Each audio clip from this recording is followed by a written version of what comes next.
नाज़रीन तव्हांखे ॿुधाईंदा हलूं त ज़िले उमरकोट में पाकिस्तान पीपल्स पार्टी जे चेयरमैन मोहतरम बिलावल भुट्टो ज़रदारी सीएम सिंध सैयद मुराद अली शाह जे हुकुम ते सूबाई एडवाइज़र मंज़ूर वसाण पार्लियामेंट्री सेक्रेटरी मीर तारिक तालपुर उमरकोट पहुची अवाम सां गॾु खुली कचहरी करे अवाम जा मसला ॿुधा ऐं वास्तेदार खातनि जे ऑफिसरनि खे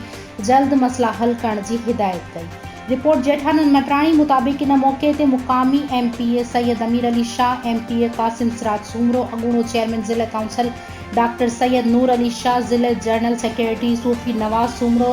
secretary agriculture department Abdul Rahim Soomro, general secretary minority wing Poonjo Malbheel, ज़िले इंफॉर्मेशन सेक्रेटरी बुरहानुद्दीन कुंभर, अगूणो वाइस चेयरमैन ज़िले council Haji Bakapli, chairman municipal committee Khalid Siraj Soomro, DC Umerkot Nadeemur Rehman Memon, SSP Umerkot Mukhtar Ahmed Khaskheli मौजूद हुआ।